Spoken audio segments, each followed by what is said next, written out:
El Evangelio según Juan. Es uno de los registros más tempranos de la vida de Jesús, y al final del libro aprendemos que fue escrito por uno de los seguidores más cercanos de Jesús, llamado el discípulo al que Jesús amaba. Él aparece muchas veces en la narración misma, y hay algo de debate respecto a si es Juan hijo de Zebedeo, uno de los 12, o un Juan diferente que vivió en Jerusalén y que después fue conocido en la iglesia como Juan el Anciano. Sea el Juan que sea, el libro incorpora su testimonio ocular y fue diseñado brillantemente con un propósito claro que se declara cerca del final del libro. Juan dice: pero esta historia se ha escrito para que ustedes crean que Jesús es el Cristo, el Hijo de Dios, y para que al creer tengan vida en su nombre. Juan cree que el Jesús sobre quien lees en este libro está vivo, es real, y puede cambiar tu vida para siempre. El diseño de este libro es realmente genial. Su primera mitad abre con un poema introductorio y una historia corta que es seguida por un gran bloque de historias acerca de Jesús, haciendo señales milagrosas que generan cada vez más controversia. Todo esto culmina en su señal más grande, la resurrección de Lázaro,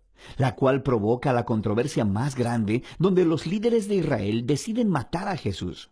Eso nos lleva a la segunda mitad del libro. Estos capítulos se enfocan en la última noche de Jesús y sus últimas palabras para sus discípulos, seguido de su arresto, juicio, muerte y resurrección. El libro concluye con un epílogo. En este video solo nos enfocaremos en la primera mitad. Así que el libro inicia con una introducción de 2 partes. La primera, un poema que comienza con «En el principio ya existía el verbo», que es una alusión obvia a Génesis 1, cuando Dios creó todo a través de su palabra. Ahora, las palabras de una persona son distintas de la persona en sí, pero también son la encarnación de la mente y la voluntad de esa persona. Así que Juan dice que el verbo estaba con Dios. Esto es distinto de «y sin embargo, que el verbo era Dios». Esto es divino. Y mientras meditamos en esta declaración, escuchamos más adelante en el poema que este verbo divino se hizo humano en Jesús. Luego Juan conecta con las historias del Éxodo, diciendo que Jesús era el tabernáculo de Dios entre nosotros.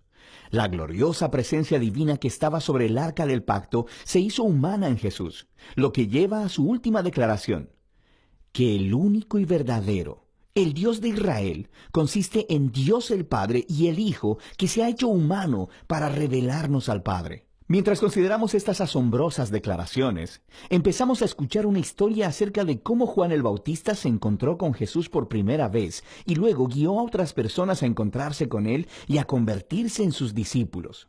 Y una por una, mientras las personas se encuentran con Jesús, dicen en voz alta quién piensan ellos que Él es. Y en este capítulo se le da 7 títulos a Jesús. Estos títulos nos preparan para el amor de Juan por el número 7 al diseñar el libro y también declaran algo, que este ser Jesús de Nazaret, completamente humano, es el Rey mesiánico. Él es el Maestro de Israel y Él es el Hijo de Dios que morirá por los pecados del mundo. Esta es una afirmación muy grande acerca de una persona, y ahora Juan va a respaldarla a través de las historias en los capítulos del 2 al 12. Todas tienen el mismo patrón básico. Jesús hace una señal o alguna declaración acerca de sí mismo, y eso resulta en malentendidos y controversias. Y así, al final de cada historia, las personas se ven obligadas a tomar una decisión sobre quién creen que Jesús es. La primera sección muestra a Jesús enfrentándose a 4 instituciones clásicas judías. Y en cada caso, Jesús muestra que Él es la realidad a la que esas instituciones señalaban. Jesús está en una boda y el vino se termina. Y Jesús convierte unas grandes vasijas de agua, como 120 galones en total, en el mejor de los vinos. Y el mayordomo le dice al novio, guardaste el mejor vino para el final. Lo que es, por supuesto, cierto. Pero Juan también le llama a esto la primera señal milagrosa de Jesús. En otras palabras, es un símbolo que revela algo acerca de Jesús, justo como dijo Isaías, que el reino mesiánico sería como una gran fiesta con gran cantidad de buen vino. Esta primera señal milagrosa revela la generosidad del reino de Jesús.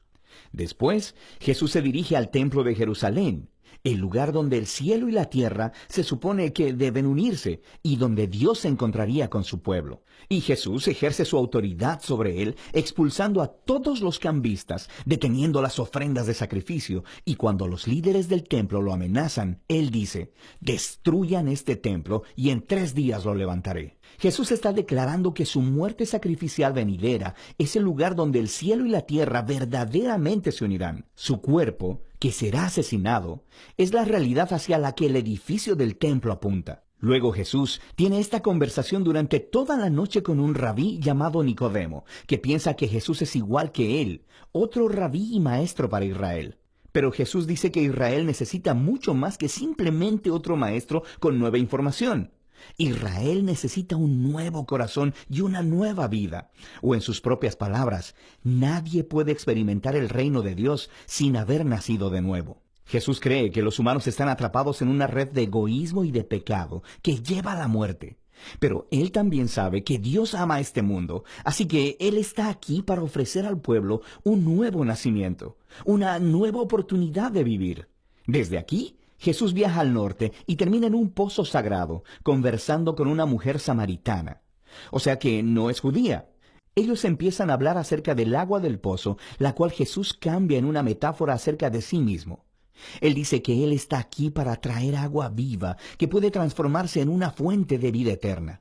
Ahora, en Juan, este término se refiere a una nueva calidad de vida, una que está llena del amor eterno de Dios, y es una vida que puede empezar en el ahora y continuar hacia el futuro. Después de esto, Juan ha diseñado otra colección de historias que tuvieron lugar durante 4 de los días sagrados judíos, o fiestas.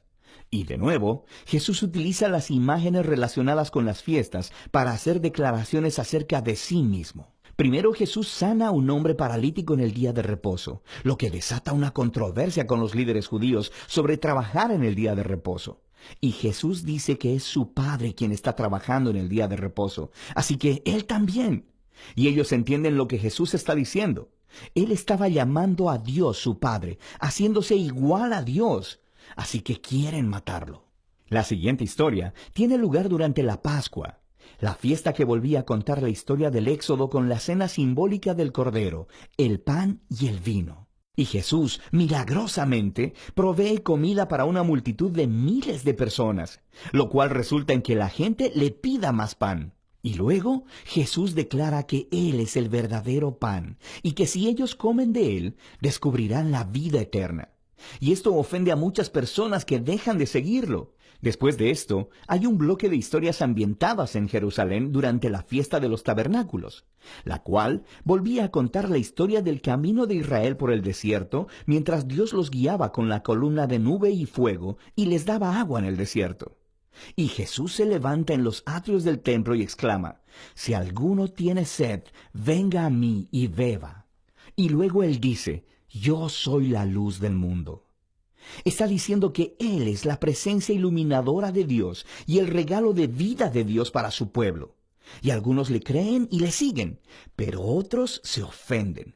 Y otros aún tratan de matarlo por estas afirmaciones exaltadas. La fiesta final es durante Hanukkah, que significa rededicación. Se trata de cómo Judas Macabeo limpió el templo de los ídolos y lo separó como santo una vez más. Y Jesús se dirige al área del templo y dice que Él es aquel que Dios ha apartado como el santo y que Él es el verdadero templo donde la presencia de Dios mora. Y también dice: «El Padre y yo somos uno». Esto enfurece tanto a los líderes de Israel que empiezan a trabajar en un plan para matar a Jesús. Así que Él se aparta de la ciudad. Todos estos conflictos culminan en una última señal milagrosa. Jesús se entera de que su querido amigo Lázaro está enfermo, pero su familia vive cerca de Jerusalén, que ahora es una trampa mortal para Jesús.